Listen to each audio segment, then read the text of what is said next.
What, me worry?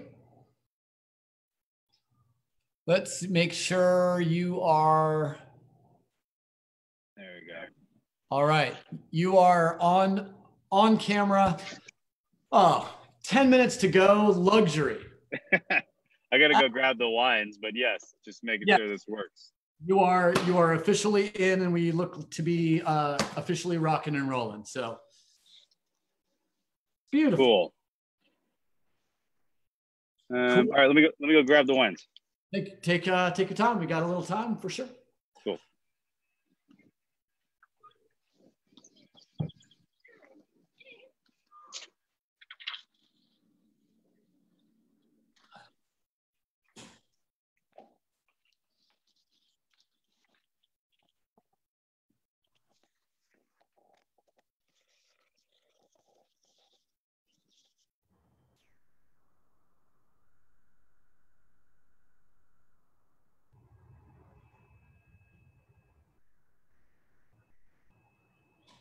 Thanks, Michelle. Good to hear from you. We're just finishing the final setup, and we'll be rocking and rolling before you know it. Let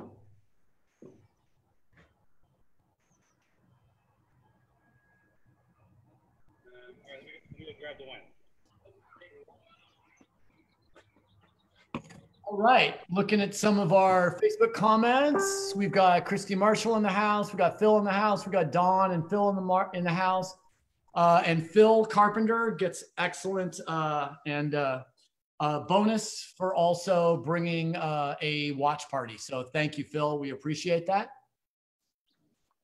Tatimer Gruner, love it. Love me some Gruner and love what Graham Totemer does with it. It's absolutely. And Nick is in the house. I'm sure you guys are all eating and drinking well. So looks like we are live and we are coming across. So that's good. All right, I am going to be monitoring some comments on Facebook. Looks like we're getting a nice little group of folks coming on in. We got 17 people already on Facebook, and we already got some folks coming in on here. So far, so good. And Brett Varner, love it. Welcome, welcome. So it looks like we got about 5 minutes. So I'm definitely going to recommend everyone watching, get yourself a delicious glass of wine. If you have any questions to preload on basically wine journalism, wine writing, we're going to talk a little bit. We're not going to really spend a lot of time on the 100-point scale, but I find it an interesting conversation because I have a different perspective on it than most winemakers. That I'm going to sit here and actually give Robert Parker a lot of love for what he did for American wine. So we'll see how that goes. And we're going to be drinking some Viognier and some Pinot Blanc and some delicious rosé. So get yourself something delicious, and we're just about ready to rock and roll. I also put together a group of questions that you're not ready for, Matt, and that is going to be at the very end of our tasting. Let's see, I got 1, 2, 3, 4, 5, 6, 7. I've got 8 speed round questions where all you have to do is just answer one or the other. Okay. I'll give you an example so you can start thinking about it. If you were going to have one varietal disappear permanently from the planet Earth, Pinot Noir or Riesling, you have to give up one or the other. So, oh man, that's just a part of the speed round. So I was going to say Cab, but it's a choice. So easy choice for Santa Barbara. Pre-Happy Canyon, Peregrine. You're awfully noisy. Of course he does. I would want my dinner if I was waiting for it too. All right, what do we got? We got 5 minutes exactly. Yes, we've got Michelle. Michelle Shen is checked in again. Looking good. Getting a nice group of people together. Really do appreciate it. And you can always make sure to let us know where you are and what you're drinking. I always like to know, absolutely for sure. So we got some folks from the Miller Family Wine Company coming on as well. We're very interested in what we have to say. So looking forward to that. And Matt, thank you so much for coming in. Mr. Matt Mulden. a man very important in Santa Barbara wine, previously for about a decade with Zaca Mesa, and now pushing all these beautiful Mellor Family Wine Company wines. It's good to see you, Matt. Hopefully we can get out on the disc golf course again sometime very, very soon. He's also a poet. He is. I actually have his book of poetry within 5 feet of my desk. He's got some fairly mad skills. Yeah. Yeah. I actually, my degree from the University of Redlands is actually in creative writing. So I guess that means I write decent tasting notes. Yeah. Cool. Well, as you guys all come in, and Lisa is in from Minnesota again. Thank you. You know, Minnesota is one of my favorite places in the world, especially in spring and fall. And for those few days in summer where the weather is just absolutely perfect. And I'm sure, Lisa, you know that I lived in Grand Rapids on Lake Kettmann for a good amount of time. And some of my favorite breweries in the world are right there in so if you ever want to get on my good side, send me anything from Twin Harbors, Minnesota, from Castle Danger Brewery, which is one of my absolute favorites. Nice. Phil Carpenter has a signed book of Matt Malden's poetry. I want to say there might be some words scribbled in the first few pages of my version of it, but we would have to see it. And Lisa's having some Joseph Swan Cuvée de Trois, Pinot Noir. You know, Joseph Swan, what could we do without Joseph Swan in California and Pinot Noir?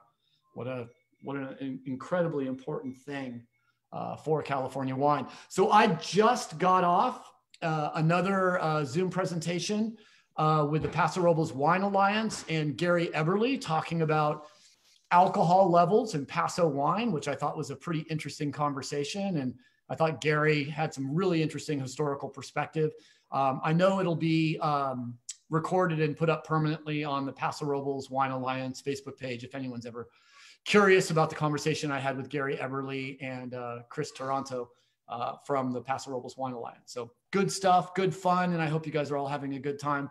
Looking forward to a great conversation here with Mr. Kettmann for starting here in about 2.5 minutes. So we're all getting ready. We're getting our bottles open.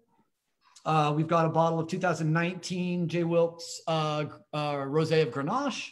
We have a bottle of the brand new 2019 Santa Maria Valley Pinot Blanc from J.Wilkes, which is yet to be released. And we have a bottle of 2018 Viognier from the Paso Robles Highlands district. So we've got 2 Paso Robles wines. We've got one Santa Maria Valley wine, one wine from really, really old unrooted vines, and 2 wines from vines that are planted on rootstock and that have been planted a little bit less time than the Pinot Blanc. But this is going to be definitely lots of good stuff. And then John Hires is having some Michael Gill Syrah from Paso. That's awesome, with some tri-tip he's smoking. That's proper barbecue. It's nice to know that some Californians know what the word barbecue means. It's not just grilling, but yes, some of us definitely spend some time with our green eggs and a proper barbecue, the way that they call it in other parts of the country. But I will mention, I almost got in a fist fight with the pit master at Salt and Smoke in San Luis, saying that the word barbecue is actually ours. That barbacoa, the term barbacoa, it really can be traced back to early oak grilling in California. So the idea of barbacoa, the irony is barbecue, and the word that started barbecue actually means what we do in California. But now they so firmly protect the word barbecue in Missouri and Texas, Arkansas, and the Carolinas that they've missed a little bit of the idea that perhaps grilling over hot coals and oak maybe started in the West. But that's cool because Missouri used to be the West. So all well and good. They can have it. I love me some good barbecue. I think just about everybody loves some good barbecue. I am mostly plant-based, but when I go to Missouri, I give that up immediately and go get my burnt ends on and some cheesy corn and some ribs and everything else. It's just absolutely delicious. Well, it looks like we're just about at 5 o'clock. So I'm going to go ahead and hit the record button just for fun, just in case we say something profound. It will be saved for the rest of the time. And we've got Phil Pierce, who's our director of marketing, sending his greetings and salutations to you via Facebook. And we've got everybody else coming in. Tommy's here, who works at our tasting room. Matt Malden is in the house. Don't take that message to the barbecue hubs. I try not to, but sometimes I just can't keep my mouth closed. And Maria's in too. We've got a bunch of people here rocking and rolling. It is 5 o'clock. Let's roll right into it. Everybody, welcome to Day Drinking with Wes Hagen. Today we are talking to Matt Kettmann, who is the editor-in-chief, I believe, at the Santa Barbara Independent. Is that correct? Senior editor. You gave me a promotion, but congratulations. And you can tell your editor-in-chief, the new editor-in-chief, due to Wes Hagen's identification of your actual position. Tell us a little bit about the Santa Barbara Independent and what you do there. So the Santa Barbara Independent is a weekly newspaper, but a daily website. I've been there since 1999, right out of UCSB. I started as a proofreader. I was a news reporter for 5 or so years. I was a pop culture editor for a couple years. I've been senior editor since 2006, I think.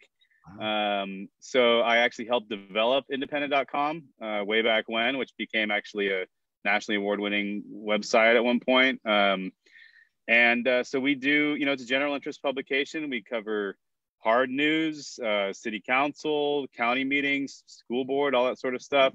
We do a lot of arts and entertainment. Our calendar section, like for many weeklies, is kind of the bread and butter. Not a lot in it these days, but a very popular section. And then we do a robust kind of lifestyle, food and drink section too. So in recent years, that's become kind of a lot of what I do, is run that section. And then I also run a lot of our special sections, which we do sporadically throughout the year. And then just overall kind of management stuff I'm pretty involved with as well. And does wine and the local Santa Barbara County wine industry play into the Independent, and in which way? For sure, mostly editorially. They don't buy a ton of ads, although you guys bought an ad for this show, which is awesome. We love the support, especially these days. So yeah, I cover wine pretty much weekly, I would say, for the Independent. Wine's a huge thing. I actually, the first article I wrote about wine, I believe, was in the year 2000 when we did a cover story on the San Ynez Valley. A woman wrote the kind of main body of it, and I went around and did fun things. Like I flew in the glider, I went to the Grange Hall to square dance or watch square dancing. And then I went and tasted wine with Rick Longoria at his place and also at Sunstone. So that was kind of my baptism into the regional wine scene. And that was more than 20 years ago. And so my wine writing kind of intensified over time from that point forward. I would say that was probably the greatest baptism and initiation into the deeper wisdom of all things wine, to spend time with Rick Longoria, who I would say is one of the most talented and crafty winemakers in California, not just in Santa Barbara, and also one of only 2 connections between Andrei Telechev and Santa Barbara County. Tony Austin being the first one, but Tony Austin being the Walter White of Santa Barbara County wine and being arrested for producing methamphetamine, ended up not being the guy that we want to talk about. But Rick Longoria, to basically close that conversation, is probably my number one high talent winemaker here in Santa Barbara County. Yeah, he was the first guy to give me the transverse range talk, which I've since heard and told a million times. But he was the guy that taught me that. And so when we're talking about this, we're talking about how Santa Barbara County is one of the most diverse wine growing regions in the world. If you take Lake Kachuma to Lompoc, that's a 30-mile corridor. And in that 30-mile corridor, we grow no fewer than 70 different wine grapes. So it is the most sexy and least sexy message in the world of wine. We have the most violent tectonic geology. We have the craziest east-west ranges. We have the greatest diversity of temperature within a 30-degree or a 30-mile range of wine growing from the Pacific Ocean to Lake Kachuma. So we have the sexiest and the least sexy message in the world of wine. We are diverse. We have amazing amounts of different types of micro and mesoclimates to be able to grow every single grape grown in Portugal, Spain, Italy, France, Greece. I mean, you name it. What can't Santa Barbara do? What is the challenge of Santa Barbara in celebrating its diversity, if you know what I mean? The challenge is that it's easier to market something simple, right? So Napa does Cab, got it. Burgundy does Pinot. Yeah. We do everything. So I mean, honestly, to me, I've never understood why it's a problem at all, other than I understand how modern marketing works, which is kind of simple, message driven ways. Because really, it's there's something for everyone. You come here. You like Cab, your wife likes Chardonnay, your son likes, Nebbiolo, and your cousin likes Syrah. You can all have a good time. We got it all. And if you can package that message, and the challenge is packaging that message in a way that makes sense. People you start to explain the transverse range, and, it takes a few times to kind of understand what people are saying, and people will kind of gloss over a little bit if you're explaining it too much. And so people don't get it. Most people believe, and in most cases, in most places in the world, that one region is suited for one kind of grape, maybe two, but it's not usually suited for 30. And we have that here because of those ranges. And it can be 100 degrees in Happy Canyon when it's still 65 in Lompoc, and still Happy Canyon also gets those the fog and the breezes too. So not to say Happy Canyon is super baking all the time at all. It's not. It still gets that shift and some of that air conditioning, but certainly Lompoc's a lot colder. Yeah, no, and there's no doubt. And what we're talking about is the transverse range, which is the only place on the Pacific coast from Alaska down to Chile where the north-south mountain ranges actually were grabbed by a movement of the Pacific and North American tectonic plates. And the north-south mountain ranges over about 12 million years have subducted and moved clockwise to form pure east-west transverse mountain ranges between the sort of the eastern end of the San Ynez Valley and Lompoc, which basically allows cold air to be pulled off the Pacific Ocean to moderate our temperature. So on a hot day in summer in Santa Barbara, in Lompoc, where we're going Pinot Noir, it may be 70 degrees, and out at Lake Cachuma, it might be 105. So we get about a 1 mile for every mile we travel east, our temperature goes up about 1 degree during a normal summer day, which I find is absolutely fascinating. I want to talk a little bit about wine writing though. And one of the questions I asked Wasani about is not many kids, when you're asked growing up, hey, what do you want to be when you grow up? Say, I want to be a wine writer. So when did it click? Well, I mean, just as a general piece of advice, if you want to be a writer, being a news reporter before you do anything is probably the best move you can do, because you learn how to spot a story. You learn how to write a story on a deadline. You learn what is a story, what's not a story. And it really hones you for the rest of all of your journalism. And so journalism is a business, right? So you have to sell your stories, especially if you're in a freelance situation. And so what I learned, I was getting into wine. I really started to get into it a lot reading Bob Wesley's stuff when he was at Lazy Acres.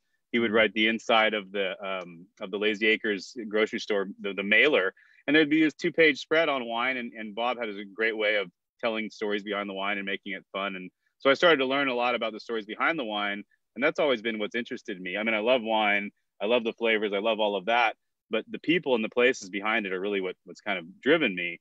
And so basically what happened was in 2004, I used to go, before I had kids and a bunch of other responsibilities, I would go to somewhere weird for, maybe a month at a time, often with a photographer, and would come back and write a story for the Independent and then try to sell stories to a variety of other publications.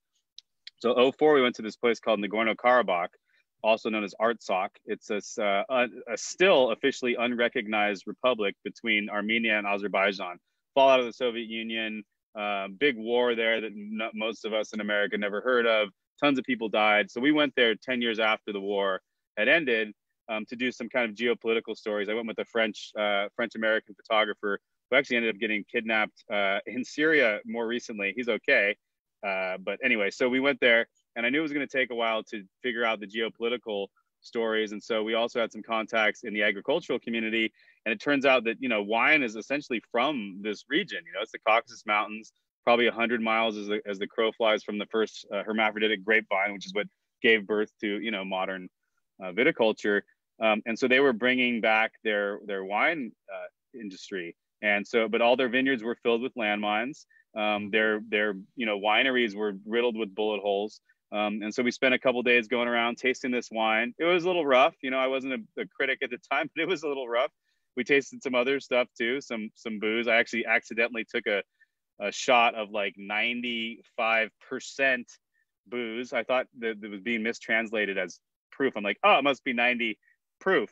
It's like, no, it was 90%. It scalded my entire mouth, and then I had to throat, and then I had to go have a lunch with full of wine. Anyway, funny, different story.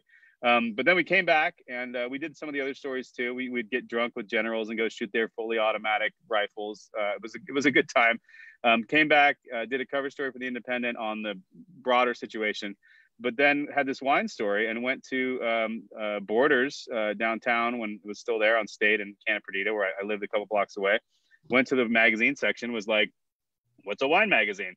And, Wine Spectator at the time was a big magazine, looked important, bought a copy and was like, oh, I'll pitch these people. So I just cold pitched Wine Spectator, maybe emailed them, I must have emailed them. In those days, you would actually send pitches too, like in the mail.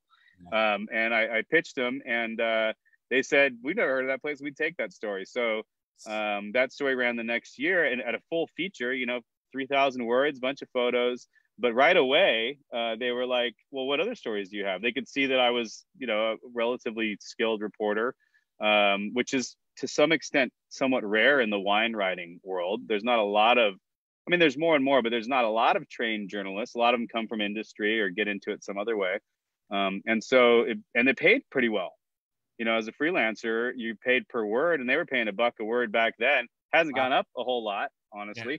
But it was good money back then, and frankly, it was a hell of a lot easier stuff to write. Not the Karabakh story, but all the other stuff I was writing. I could burn those stories off in like half an hour. It was pretty easy.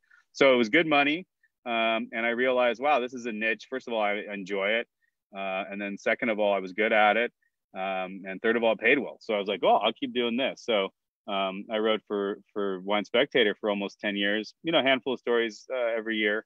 Not critical reviews, but news reports from Santa Barbara, things like that. So that's really how that started. That trip also actually led me to working for Time magazine for a while. So I was a stringer for Time. Did a couple of wine stories for them, but mostly was news stuff. Like I covered the Michael Jackson trial for both the Independent and Time magazine. I was double dipping that year. That was a good year. And so, so that's kind of how the wine part of my career, which is now by far the majority of my career, that's how that all kind of started. So question, how do you make a transition? It's sort of like going from, the Celtics to the Lakers, going from the Spectator to the Enthusiast. How did the Enthusiast, double question, how did the Enthusiast get you? And then I also wanted to ask the first time, how did you feel the first time you had a bottle of wine that you had to give a rating? How was that moment where you take us through those moments where you opened a bottle, put the wine in and said, I am going to be, to a certain extent, a kingmaker on this wine? Yeah. So to the first part of the question, in early 2014, I want to say probably January, Wine Enthusiast, which honestly, I didn't know a lot about at that time. I had been writing a little bit for Wine and Spirits, as well as for Spectator, obviously. Didn't know a lot about Enthusiasts. Obviously, had heard of them, but didn't know what they're up to. They were in the midst at that point of a pretty top to bottom transition for the magazine, for the better. It was for many years kind of a Spectator copy, essentially. And they got a new editor who's still my editor there. And she really kind of set in motion a whole series of changes that made the magazine, I think, incredibly relevant and even more and more relevant as we go forward. I didn't know any of that at the time, but they were in Santa Barbara. They were, Steve Heimoff had been the reviewer forever, basically. He was getting older. I can't imagine. He reviewed all of California, and I can't imagine how he did that, because I do the Central Coast and Southern California. Just that is like a pretty intense job. And now we have 3 reviewers in California now. Anyway, I didn't know this at the time, but so they took me out to dinner. They were in Santa Barbara. I think they were asking around trying to find a new reviewer for the Central Coast. They didn't say that at the dinner. At the dinner, I even said, I'm not interested in being a reviewer. I'm a journalist. But 2 weeks later, they were like, hell, we'd like to have you review the whole Central Coast of Southern California. And I was like, yeah, that sounds like a great idea. Let's do that. And really my motivation at that time was not to become a kingmaker or critic or whatever. It was more to, I realized it was going to give me a calling card to go to any place I wanted in the Central Coast. And I'm a 5th generation San Josean. I've lived my whole adult life in Santa Barbara. So basically the bookends of the Central Coast. I love driving down long roads that end in nothing but a vineyard in weird corners of the world, and the Central Coast particularly. So I realized it would open the doors to that, and it has by far. The first reviews I did, so that was in January of 14. I had to go back to New York to meet the team. There was no training. I mean, I at that point I had been writing a lot about wine. I should say that, I became essentially the Independent's main wine guy back in, I want to say 07, something like that. So I was hanging out with winemakers quite a bit. I was tasting wines with them. I would sneak, descriptors in my feature stories. I would have maybe little sidebars with descriptors, but nothing so formalized as this. And so then I remember I went to it was right around St. Patrick's Day. It might've been St. Patrick's Day. It was right around there. I had to judge a grilled cheese competition actually at Toad & Co., which is a clothing company in Santa Barbara. And they actually had, this is funny, I have a prop. They had the Juice Ranch was one of the sponsors, and they gave us these bottles. This is clearly quite dirty. And I came home, and it was my first night to review wines, and I was really quite excited.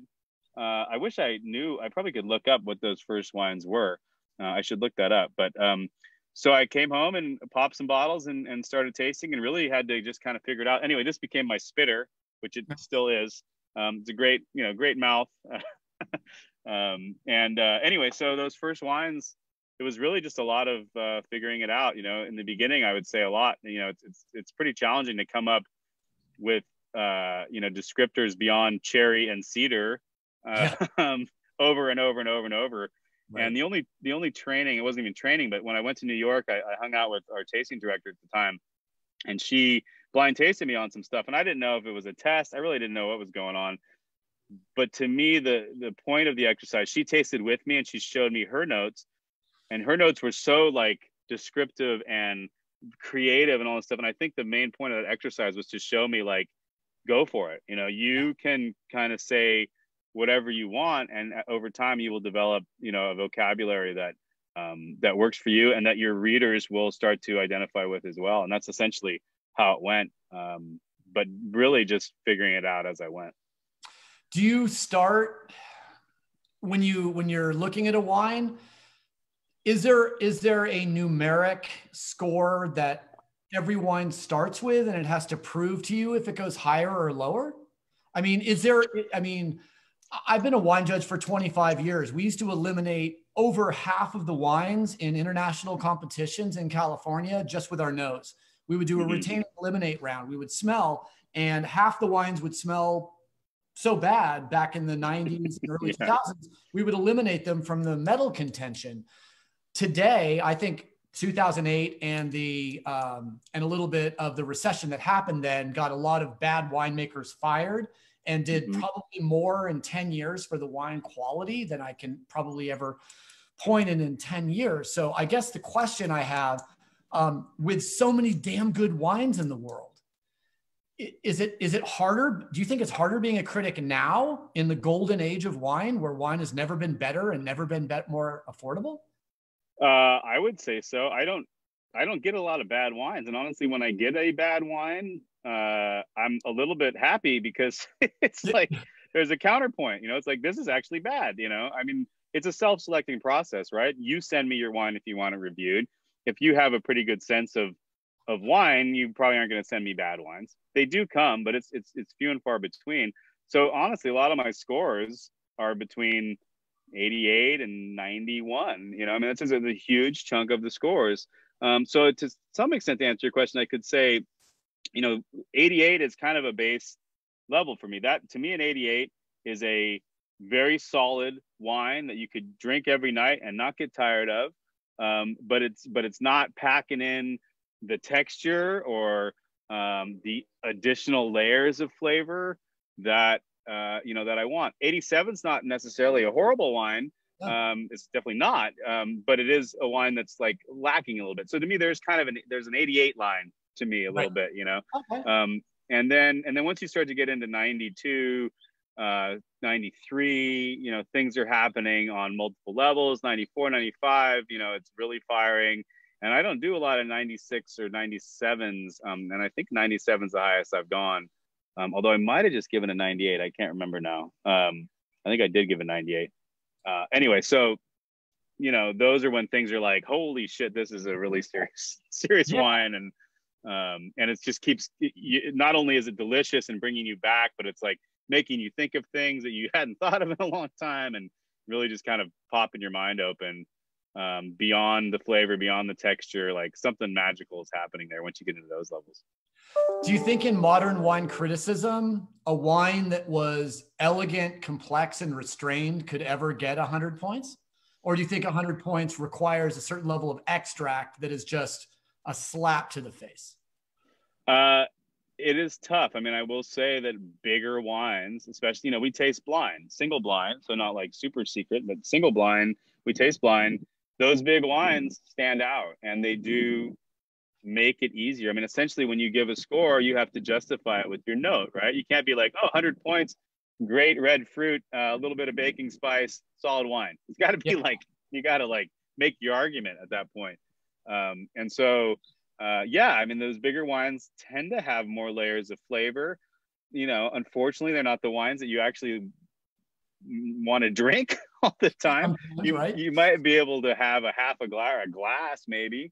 They don't always go great with food. They're bigger wines, but they are easier to kind of justify a higher score. And that is kind of an inherent problem in that system. I will say though, there are times when you have an elegant, ethereal, lighter Pinot Noir that does, you know, kind of approach that level. I mean, I think it can happen, but it is, you start to get into a realm where subjectivity is, you know, it becomes more and more paramount or more and more important.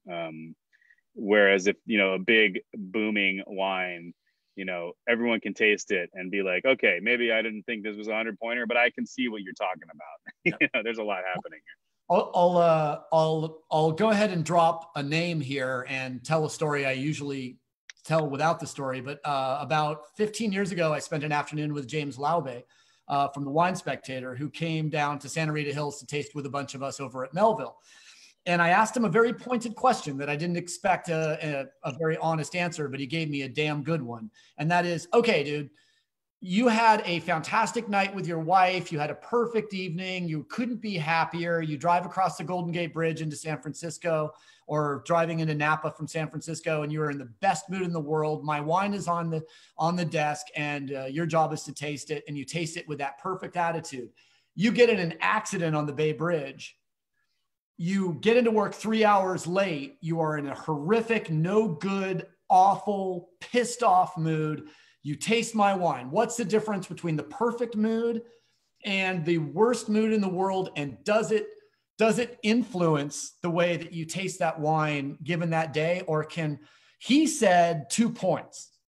He said a 93-point wine could be a 95-point wine if he's in a great mood, or it could go down to 91 if he's in a crappy mood. Now, I thought that was very honest, and I'm not putting you on the spot, but I am, in the sense that does your mood, weather, whatever, what can influence your palate on any given day? It's a great question. And I think it's, 1 to 2 point variance is probably a fair assessment. I taste almost always in the mornings, like very early. and it's become such a, I do it almost every day. Flights of 4 to 5 to 6, 3 or so in a row. It's so much like a process now that like there's not a lot of mood differential at that time in the morning. I'm not getting in a car. I'm not getting in an accident. There's nothing like, major happening. In some ways I could see in a bad mood, actually having a nice wine might lift your mood. You might be like, oh, this is actually pretty good. It's making me feel better. I think, it's just too hard to pinpoint. I will say though, this doesn't exactly answer your question, but it kind of touches on it. There are some mornings when like the wines are just tasting great. And I'm like, damn, this is like, these wines are all awesome. Like all different varieties all across the board. And I have started to look at like the biodynamic calendar and be like, is there something like going on here right now? Yeah. Is it a fruit day? Is it and then there's some days when the wines taste a little bit dumber. Wines that I am expecting to be stellar are just like pretty good, And so I don't know what leads to that necessarily, but I almost feel like it has more to do, at least for me, with barometric pressure. Yeah. Possibly lunar cycles. I have no idea. But sometimes there is a consistency across the board and things like that on certain days. Yeah. I will say sometimes when, I've had a few drinks the night before and I get up early and taste some wines and you think maybe your palate would be dumbed down. In fact, it's actually can be quite lively. You can be dang, it like fires up, I think there's a great, I don't know how to say it in French, but I think the French say the greatest spice is hunger. Yeah, there you go. That is very true. No, there's no doubt. Do you have in your sense, and I know you've just said that you've given the highest score you've given is a 97. What would it take to get you to 100 points? What is a perfect wine, or is there one? I don't know if there is one. For me, I'm a fairly cautious person when it comes to professional things, and I've like been slowly, you could probably track, not that my overall scores have been going up, but like the peak scores I give have probably been slowly tracking up, which as they would for anyone being in this sort of role longer. It's almost like building confidence in myself to get there, and then building confidence for readers in me to trust me about what I like. I think I gave a 98 recently. I don't think it's been published yet, so I probably shouldn't say what it was, but it was I can describe it. It was essentially a Syrah grown in a very cool climate. Unfortunately, I've heard the grapes were ripped out, but made in a more Paso style. So you have this inherently spicy, peppery, seaweedy, iodine fruit made in a style that emphasizes typically fruit and also some like more brown spice. And the combination was just like mind blowing. And I don't like check rate. I don't have a regular routine of checking wines with other people. Other than, friends come over and that sort of thing. This was during this whole pandemic. So, but my friends had come over just in the driveway that night, and I poured them that wine, and I trust their palates. And they were like, this is amazing wine, So, so I don't know. I'm a big fan of cool climate Syrah. I love Pinot too. And I think, if we're going to get into those 100-point realms, it's going to be one of those two for me. But I don't know, what's going to take it there. I don't know. Some of it's going to be that day, right? I mean, that's a big statement, right? It's me saying that this is a perfect wine, or whatever that means. So I'm going to have to be in a pretty, I don't know, good mood or bad mood is probably the wrong terminology, but a pretty confident mood that day. Do you think if you were going to give a wine 100 points, you would taste different bottles over the next like 2 or 3 days and ask yourself, how much self-doubt is there? I mean, that's the question. Yeah, I would. So I always taste the wines. 99% of the time I taste all of the wines again the next day. Particularly, well, all of them, but I'm also watching because we can give editor's choice kind of awards or seller selection. You want to track that wine a bit. And actually, until I did this job, I always thought wine was better on day one. And since I started this job like most red wines are better on day two. Yeah. But yeah, I don't know if I got to that point, with that 98, I didn't pop the second bottle. I'm going to save that one.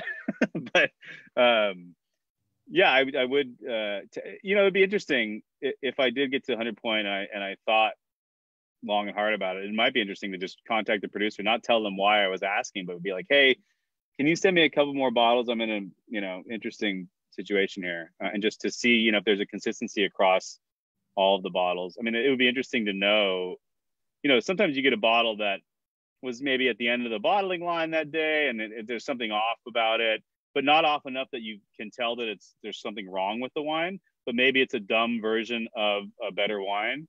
I wonder if there's bottles that are better than other bottles, that there's like the peak bottle. I remember when I first started making wine at Clopepi, about 3 vintages in, we made a really pretty big wine that I thought was a little overtly ripe. But we sent it off to an unknown, to an unnamed wine magazine that you had mentioned earlier. And a woman named Marianne, who I've always loved very much, sent me an email saying, so-and-so would like a case of your wine delivered to the office of said wine magazine. That used to be that anytime a wine at this magazine scored 92 points or higher, the person who scored it, the first thing you would hear is they would order a case from you. And then if whoever kingmaker critic this is, and everyone would recognize this name, how do you say you're paying full price? Do you tell that person no discount? I decided to be kind of ballsy and charge them $45 a bottle, which was retail, and expect to get back. Hey, maybe we were wondering about an industry discount. They didn't ask about an industry discount and they paid the full price. But at that point, I remember that's kind of an odd thing. And I thought it was a little bit journalistically improper for the first. That would be called insider trading. Yeah. Yeah. But it's a fun story that I haven't told in a while, but now I've gotten to the point. Now we should probably talk.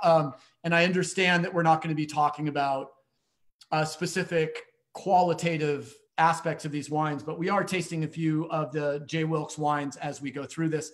I sent you a little of the 2019 Pinot Blanc because I think after the 2018, which was slightly atypical, the 2019 is right back spot on exactly what we're trying to achieve with Pinot Blanc, stainless steel, cold fermented, QA23 yeast, long cold ferment, no malolactic, no barrels.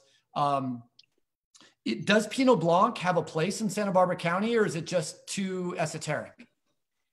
I mean, I think there's a place for everything, especially these days when there's so many different wine. Well, hopefully there will still be as many different wine bars and restaurants and everything. And a Pinot Blanc, I mean, I've always thought Pinot Blanc is, from J.Wilkes, the most interesting wine you guys make. I support all the wines, but the Pinot Blanc is always like, okay, this is a serious wine in a category kind of unto itself.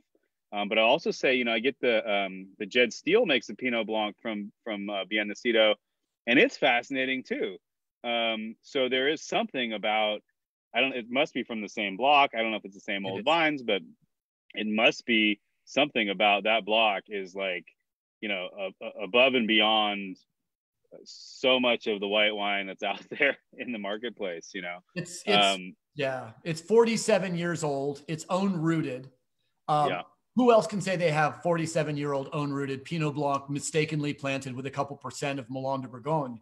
It's the fact that, people always ask me, what was it like leaving Clopepi? And I'm like, I can't tell you whether Clopepi is the methadone or the heroin in the situation between there and working with fruit from Biennacito, Solomon Hills, French Camp, and all the other places.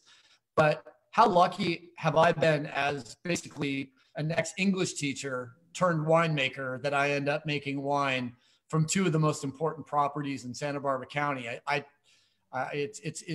feel incredibly lucky.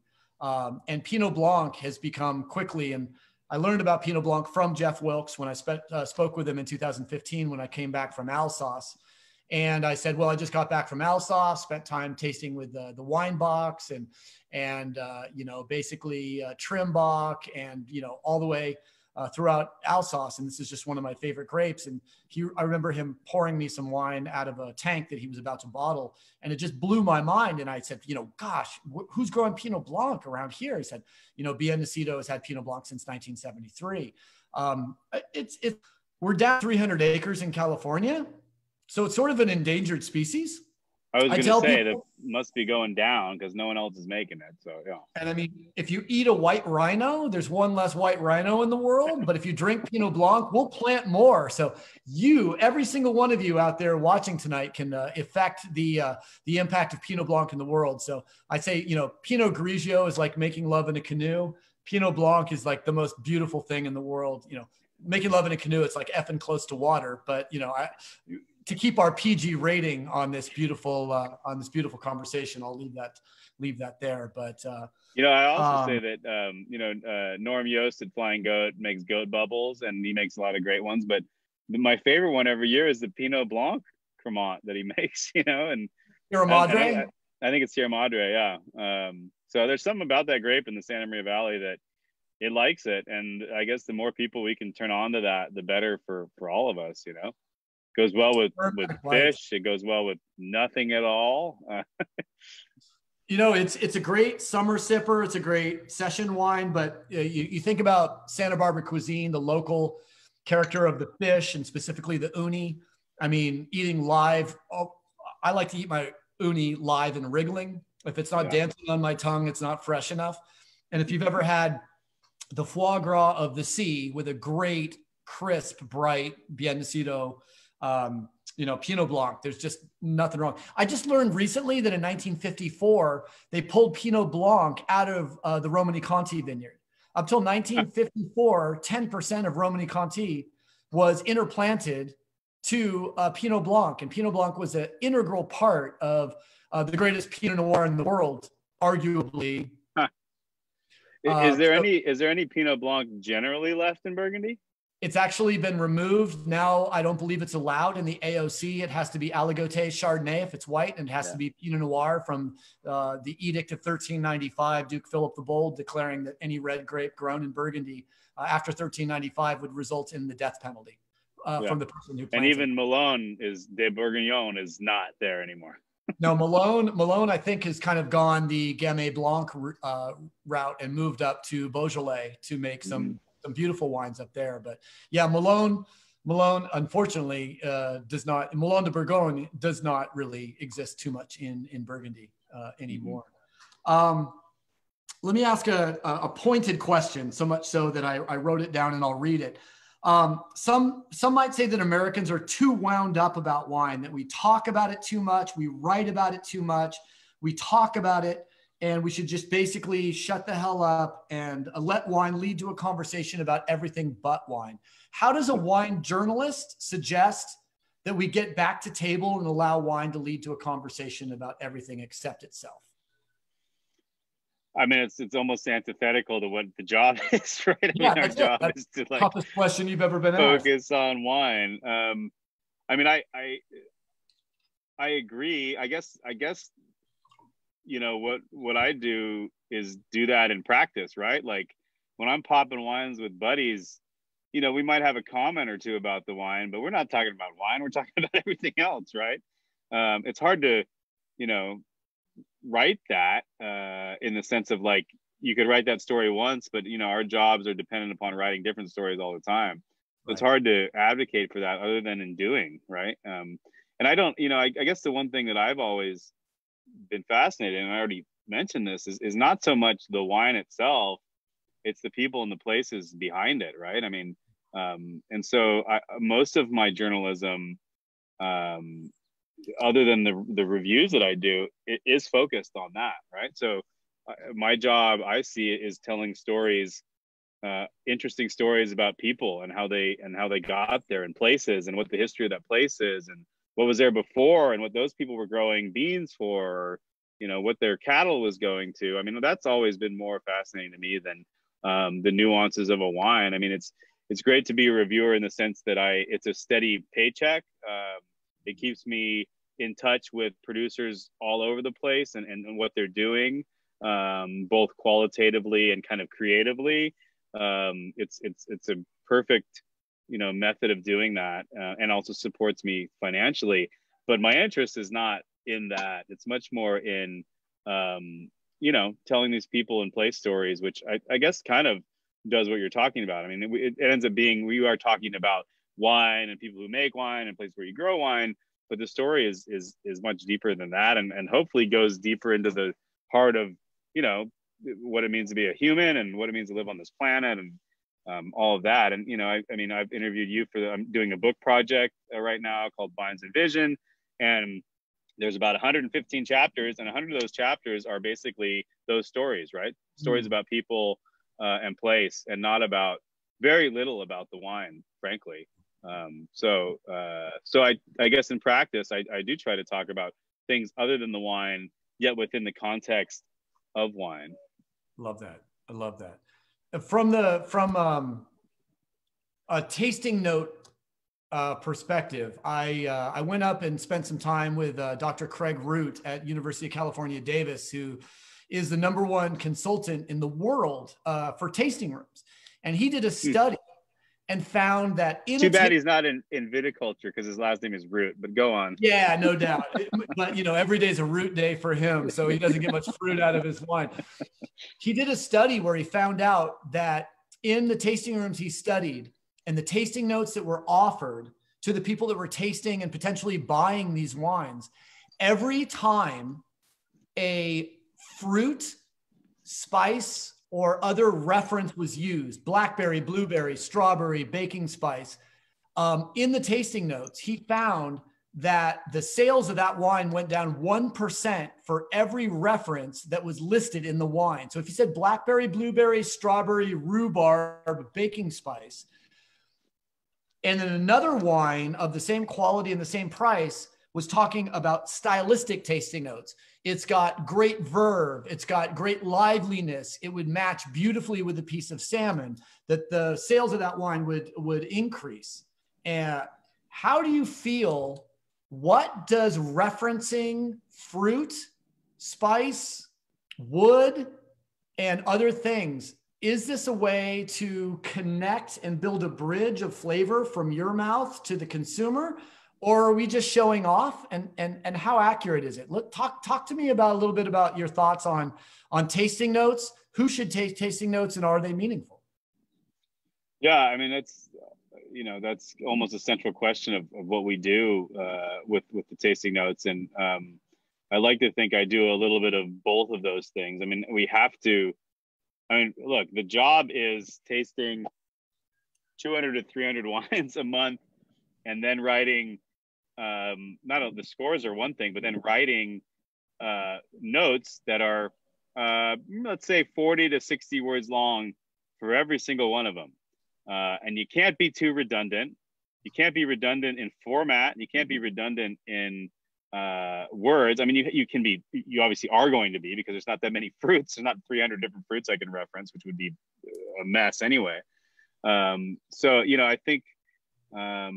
I think there's a need for some of those things to make it work, because it does get specific, a little more specific than just saying, this wine has verve. I mean, you could say that on 40% of the wines that I taste, and if that was all I was writing, there wouldn't be a lot to delineate between each wine. So I think there's a value to pointing out fruits, but you have to realize that my blackberry might be your boysenberry, my strawberry might be your raspberry, and I had some of these same questions when I started this, and what the magazine told me, which I think is true, is that it's like a movie reviewer to some extent. Like, there are movie reviewers whose language you understand and you get, and if they like those movies, you're gonna like them too. Or if they hate them, you're going to hate them, or vice versa. If they don't like those movies, you're going to like them. And if they do like them, you're not going to like them, because you learn that style of the reviewer. And so it is incumbent upon the consumer to be smart about it, And honestly, I don't think that happens all the time. I see my reviews in Costco, in, retail stores, it's like blah, blah, blah, blah, MK. I'm like, yeah, I like to point to my kids. That's me, but those people are often just trying to get, a sense of what that wine is like. But it's that's a very interesting study, because I could see that before I started, not this job, but when I started to get into wine, I thought that the tasting notes were just complete baloney. Yeah. And then of all places, I was at Foley Estates. I was actually writing about, I think, the first Wine and Fire event back in, I want to say 05-ish, something like that. And I went to Foley, and they had a Syrah, one of their estate Syrahs, which is a very cool climate to grow Syrah. And it said cracked pepper on the note. And sure enough, I smelled the wine, and I was like, oh my God, I smell cracked pepper. This isn't all complete baloney. Like, there's some truth here.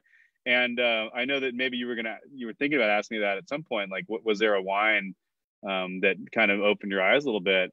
And of all the wines in the world, it was a Foley, who they still make great wines, but they make Pinot, they make Chard from that estate. I think they pulled out most of the Syrah. It was a Foley Syrah.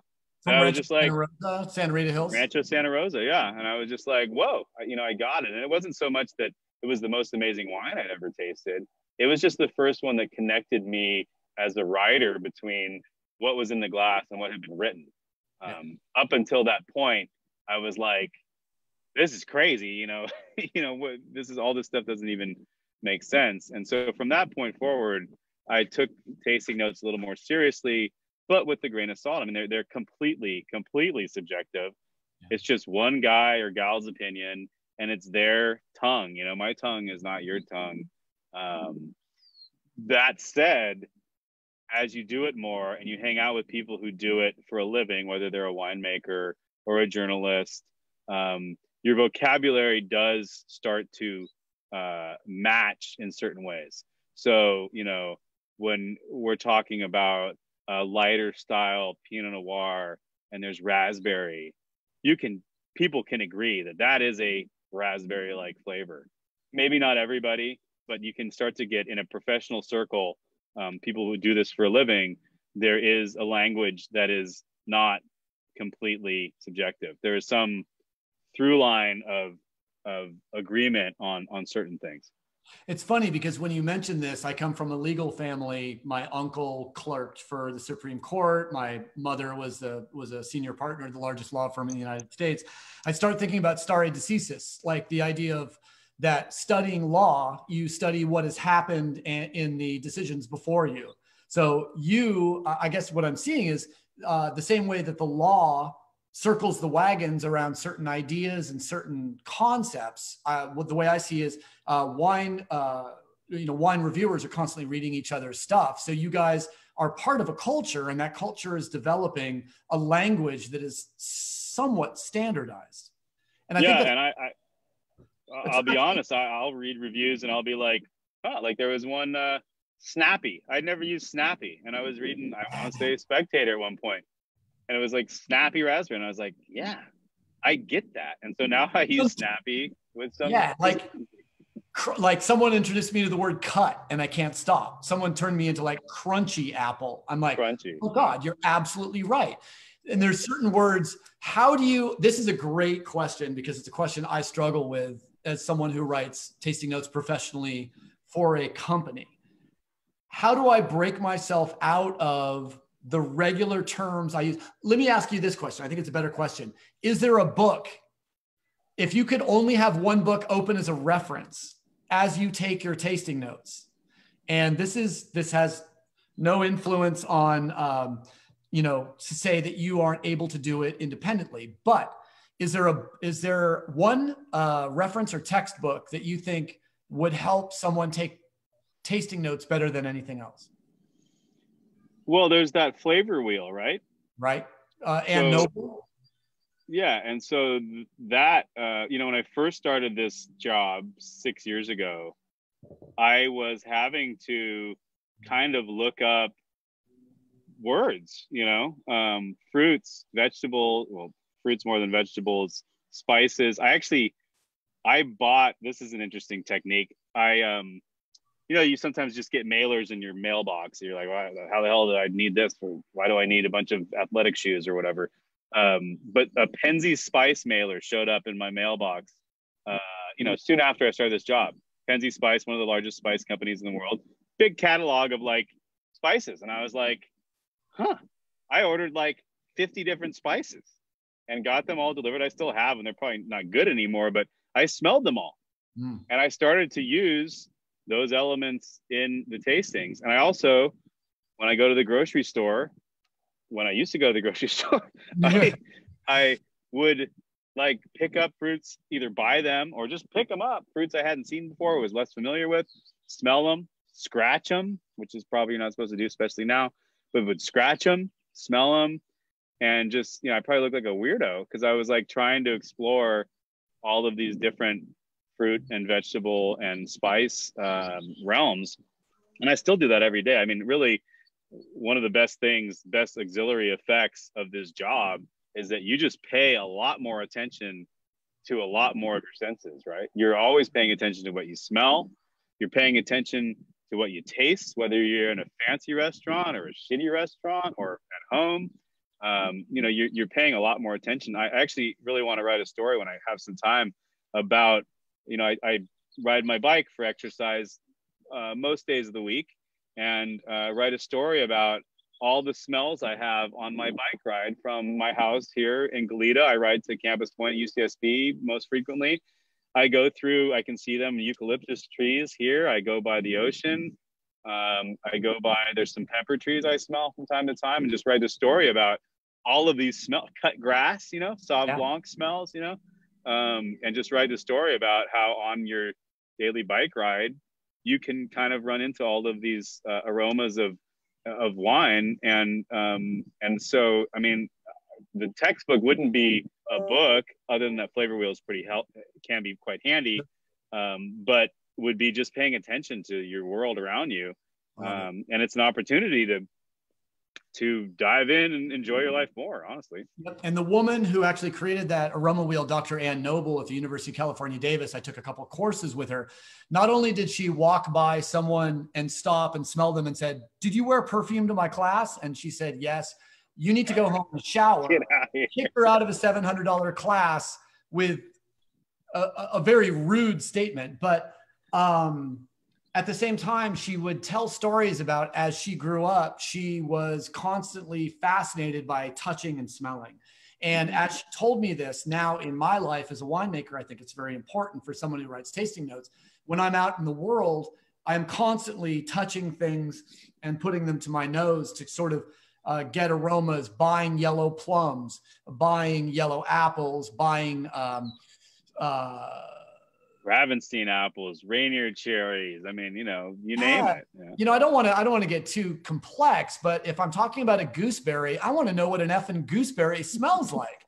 And I was actually, when I tasted one, I was pretty blown away. And the difference between a yellow gooseberry and a green gooseberry is actually— I've been this close many times to buying the frozen gooseberries from New Zealand or where the hell they come from, Yeah. I haven't done it. They're expensive. Well, they are. Generally, I think Trader Joe's does a pretty good job of providing me stuff for my classes that I thoroughly enjoy. We do have a second wine, which is the new J.Wilkes Rosé. It is 77%. No, let me make sure I get this right. I do believe it's 77% Grenache, 20% Syrah, and 3% Chardonnay. Yeah, that's what it says on my bottle. Yep. Right there. Fancy label. Okay. That looks like someone I recognize. So that wine is being labeled probably next week. And we're just releasing, I think, just 100 or 200 cases in the tasting room. What are your thoughts about rosé? I love rosé. I taste, I want to say, 60, 70 different Central Coast, mostly Central Coast, some South Coast rosés every year. And that number has grown steadily year to year. I used to have a rosé, white, and blue party. We had 3 years of that. My wife said last year was the last year because it's a bit of a hassle We could blame it on the pandemic this year, There I you go. guess, but it was right around 4th of July. We'd make a bunch of food. My buddy would come make paella, and I would take all the second bottles. So people, when they submit in wines, they typically send 2 bottles.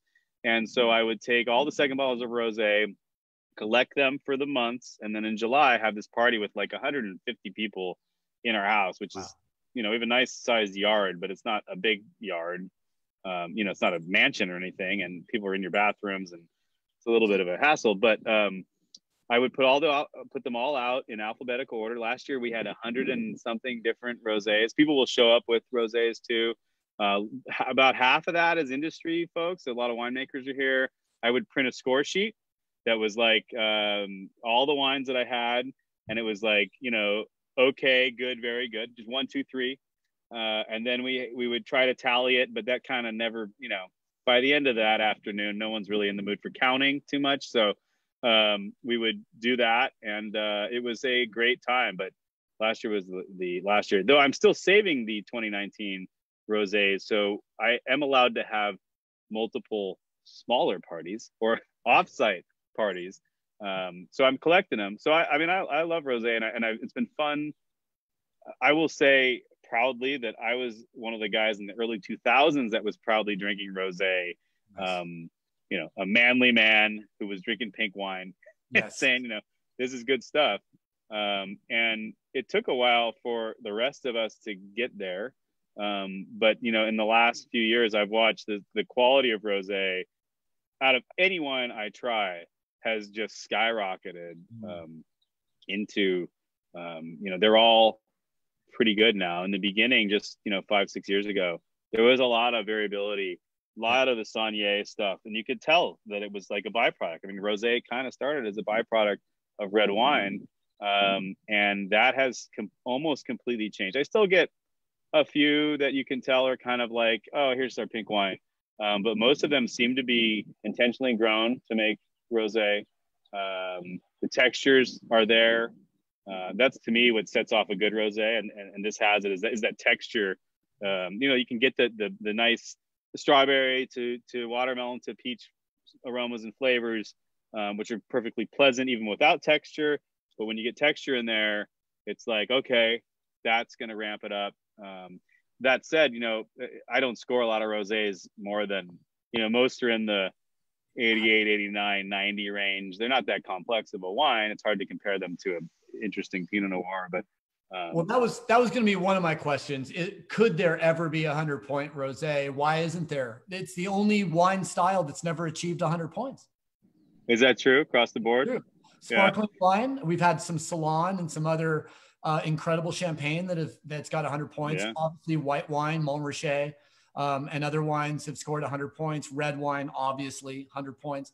I don't believe a rosé has ever achieved 100 points. And it's funny because rosé is so perfectly easy. It's perfect in its own sense, but it doesn't get that same type maybe of respect. And I completely agree with you that rosé should not be a byproduct. When we were talking about Saignée is a word that means bleeding. Sanguine is basically the same Latin root.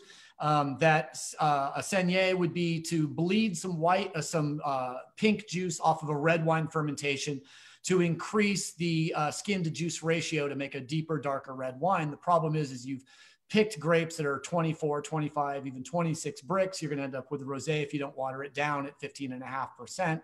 For me, a proper rosé should be farmed for rosé. It should be picked for rosé. It should be around 20 bricks and should end up no higher than sort of mid 12s.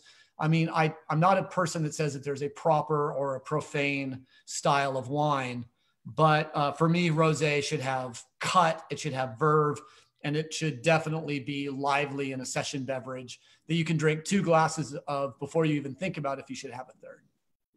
I will say there's an interesting, just in the last few years, the trend to me has been everyone figures out that you should be making lighter rosé. So everyone starts to make that style. Many people succeed. Some almost go too light and you're almost just drinking water, which is a little bit weird. In the last couple of years, I've started to see, in a good way, the growth of darker rosés. You know, they've done that in Europe, they've done that in France the whole time. But I'm starting to see a little bit, and Talbot's Creek has done that. They've always had, at least for many years, have had a darker and a lighter rosé. But I'm starting to see some of these darker ones come out, and they, they're riper flavors, but they can also be just as refreshing, but with like kind of a darker cherry tone to them. It's a category that has so much growth. I think it's good industry wide to see some differentiation too. You know, you can have some options in your rosé. My friend Nick from who makes amazing wines out of Gardner, New York, was asking if a Tavel rosé has ever got 100 points. I've never seen a score over 94, although Tavel is my favorite rosé, hands down.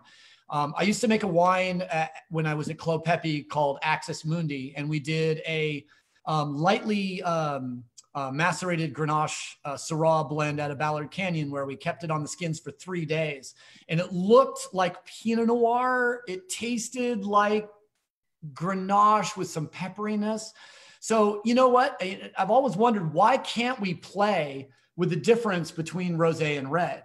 Why can't we make, is it rosé? No. Is it red? No.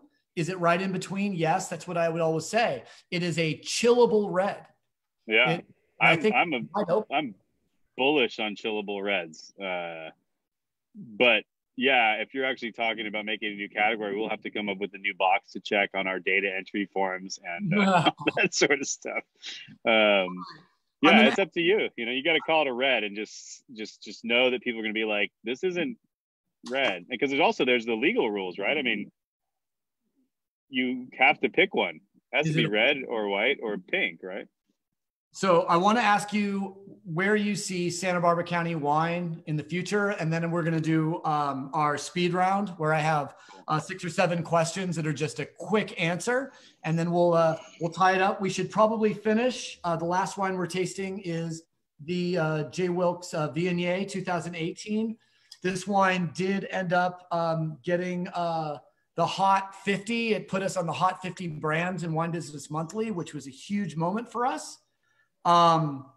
Viognier, to me, this is the hottest white wine I've ever made. I just did a Zoom webinar with Gary Eberly and Chris Toronto from Paso Robles Wine Alliance talking about alcohol. And this is the highest alcohol white wine I've ever been associated with. It's 15.2. I guess a good conversation about Viognier is Viognier tends, and Paso wines tend to be a little ripe. Does ripeness influence the way you see a wine? And do you have any comments about Viognier? Viognier is a tough grape, I think. It is, I wouldn't put this at 15.2 by any means. Like when I tasted this a little before, I thought it was, I didn't really look at the bottle, and I thought it was, I thought there was some pretty good restraint there, the flavor wise. I still think that's true, even as it's warmed up a little bit. I get a lot of Viogniers, particularly from Paso, that are so ripe that you're like chewing on peach jam, and it's like I don't like that. On the other hand, I get some Viogniers, not many, but Viogniers from other places, even maybe Santa Barbara County, where they're so restrained, they're not even reminiscent of Viognier, which seems wrong too. I think it's hard to strike this balance between, there's a textural thing. You can get texture out of Viognier. I think it's harder to do. It's probably when you pick it, and then allow these kind of warmer elements, these riper elements to come through. Before I started this job, I was big on Viognier as like kind of a Chard alternative. That's how it had been pitched to me over the years, and I kind of saw it that way. But now that I taste so many of them, honestly, it's a tough grape for me. There are some great ones. I had a Thatcher Viognier recently that was fantastic, very restrained, super tight, super textural, but had just enough of that peachiness to know that it was Viognier. But it's a tough one. All those white Rhones are tough. Roussan, Marsanne, and I don't know like what the Brix point is, but you can go over that real easily and wind up with a super unctuous wine that just, I'm a pretty wide open minded taster, but when the things are so ripe, even when they're freezing cold, I just can't handle it. I like to see a little bit more it's restraint. Definitely a wine that requires both Greek. Yeah. Cool. Yeah, it's tough. This one's good though. Thank you. I appreciate that. We're going to do a quick little speed round, and then I'm going to set you free to go get some dinner. So the speed round, I'm going to give you some options, and your choice is to choose one of those options as quickly as you possibly can. Burgundy, Bordeaux, or Champagne? Burgundy. Led Zeppelin or Bob Dylan? Bob Dylan. Bicycle or skateboard?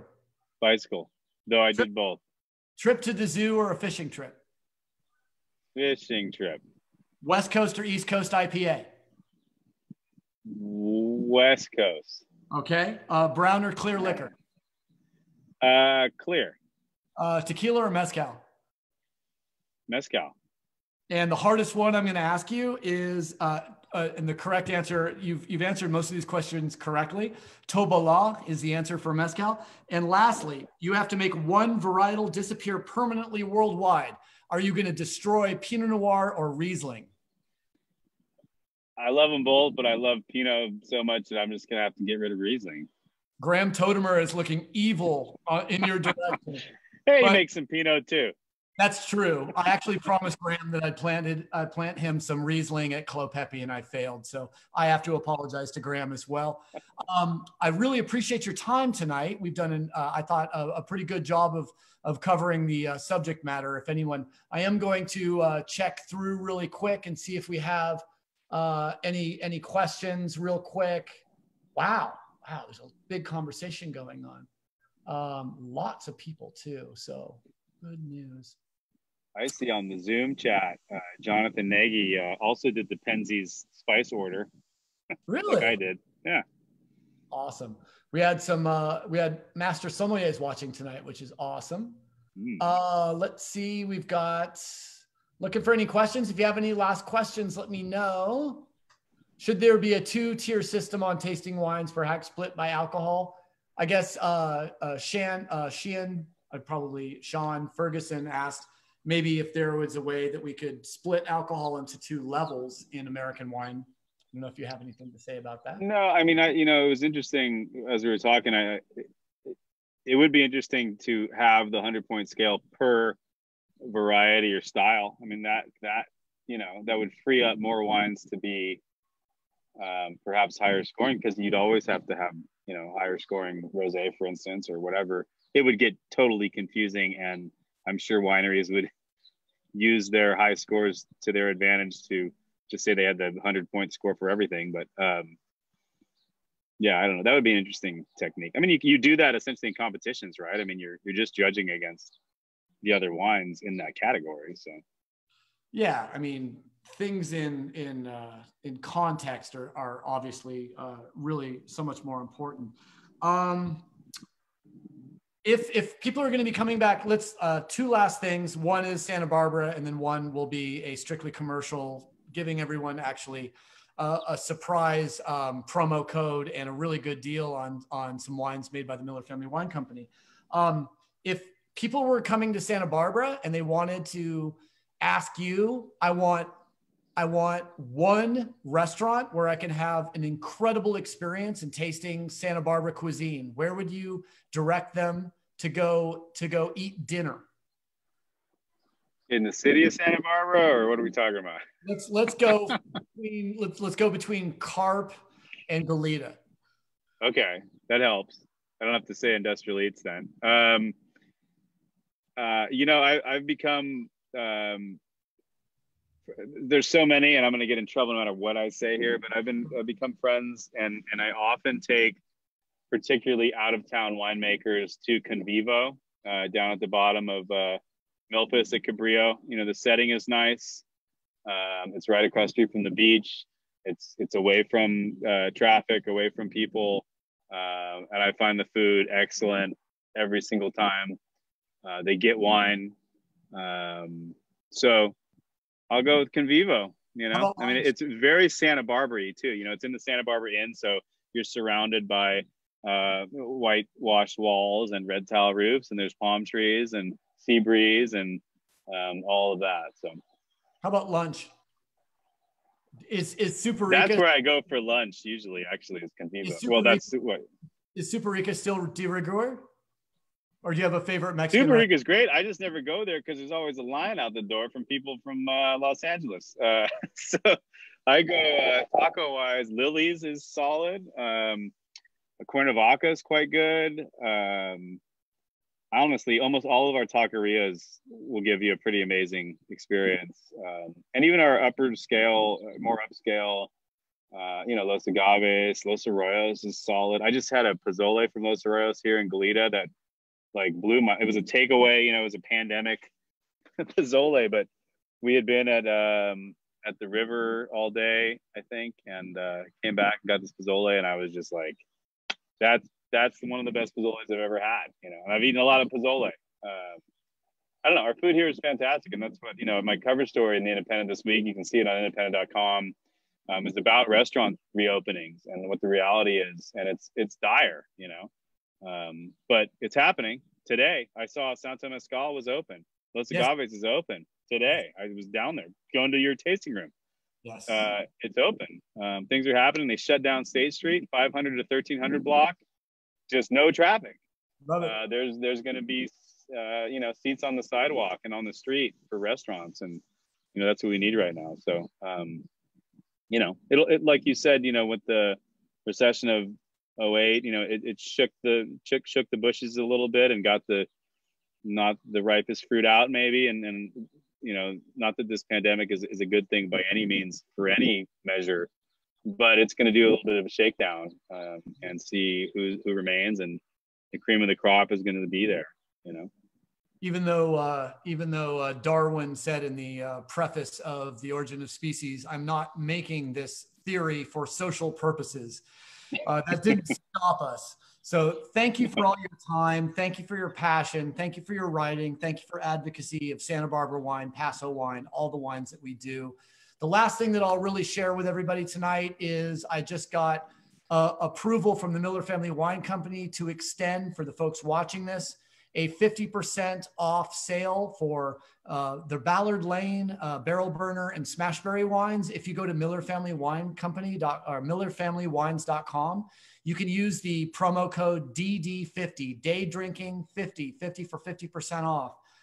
Smashberry Rosé, Smashberry Red, Ballard Lane, Sauvignon Blanc Chardonnay, Pinot Noir, Zinfandel Cabernet, Barrel Burner Chardonnay, and Cabernet. Many of these wines, Editor's Choices, Tasting Panel, Wine Enthusiast, 90 plus scores, all for $7.50 a bottle. Go check it out. Everything from those wines and J.Wilkes wines, 6 bottles or more, 20% off, case or more, 25% off, and $10 shipping. DD50 is your promo code. Go buy some wines, show some love. Appreciate Wine Enthusiast. I will also mention that everything that Matt said tonight was an expression of his own perspective. None of it represents the official editorial content of Wine Enthusiast magazine. We thoroughly appreciate his honesty, his passion, and his promotion of Santa Barbara County wine. So thank you for everything you do, Matt. Really appreciate it, and looking forward to spending a little time with Convivo. We'll get a little food. I'll take you to dinner. Bring some wine, and actually, let's just make it a beer tasting. A beer tasting. That way, Not a mezcal tasting, man. Oh, dude, I've got more mezcal. I just did this mezcal tasting with Michelle Ball and and Jeff Furtenick. I've got like 11 mezcals in the house right now. So I went to Oaxaca last May with my wife. Yeah. $7 a liter down there, $100 a bottle up here. Yeah. Hell of a thing. Thanks again for all your time. Have a fantastic holiday weekend. And let's look forward to being back together at table sometime soon. Be safe. Thank you very much, Wes. Indeed. Wash your damn hands and have a good time. You bet. All right. Good night, everybody. Thanks again.